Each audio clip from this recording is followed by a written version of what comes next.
Hi Veeran గారు. Hi sir. Teaser మాత్రం చాలా బాగుంది. Thank you sir. చాలా సీరియస్ కంటెంట్ లా కనబడుతుంది. అంటే మీ ఫస్ట్ సినిమానే ఇంత సీరియస్గా తీసుకురావడం ఏంటి? అంటే బన్నీ గారు లాంటి వాళ్ళు అయితే ఫస్ట్ ఆర్యతో ఒక మంచి ఫీల్ గుడ్ లవ్ స్టోరీతో వచ్చారు, ఇంట్రడ్యూస్ అయ్యారు కదా.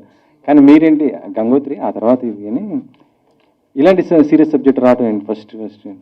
సార్ సబ్జెక్ట్ అంటే మీరు చూసింది సీరియసే sir. Subject father and son emotion మధ్యలో సార్. ఫాదర్ చనిపోతారు, దానివల్ల సబ్జెక్ట్ సీరియస్గా వెళ్ళింది. ఇది పక్క middle class nativity subject sir. ఇది సీరియస్ ఏం లేదు సార్. లవ్ ట్రాక్ ఉంటుంది, కామెడీ ట్రాక్ ఉంటుంది, ఎమోషనల్ డ్రైవ్, కాబట్టి థ్రిల్లింగ్ ఎలిమెంట్స్ ఎక్కువ ఉన్నాయి సార్.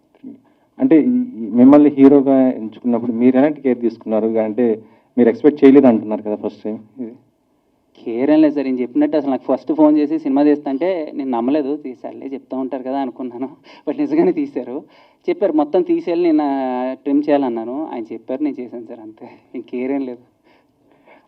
మరి ప్రీ రిలీజ్ ఈవెంట్ కన్నా బన్నీ గారు నన్ను పిలుస్తారా? మీ కజిన్ ఇది అంటున్నారు కాబట్టి వస్తే బాగుంటుంది సార్. మరి పుష్ప 15 డేట్ వేశారు, చాలా ఇష్యూస్ నడుస్తున్నాయి. వస్తారా అని అనుకుంటున్నాను. వస్తే బాగుంటుంది. బట్ రాపోయినా పర్లేదు, ఆయన ఆశీస్సులు నాకు ఎప్పుడు ఉంటాయి. ఆయన ఇప్పుడు మారుతి గారు అంటే బన్నీ గారు మనిషి అందరికీ తెలిసింది. సో వస్తారు మెల్లిగా, టైం బట్టి చూసుకుని అందరూ వస్తారు సార్. ఈ టీజర్ మీ ఫ్యామిలీ వాళ్ళు చూసినప్పుడు ఎలా ఉన్నారు? ఇంకా లేదు సార్. ఆయన ఇదిగోండి 5ంటికి నా చేతికి ఇచ్చారు. 5ంటికి నేను ఇప్పుడు ఫస్ట్ టైం చూడటం ఇక్కడ. 5ంటికి ఇచ్చారు సార్.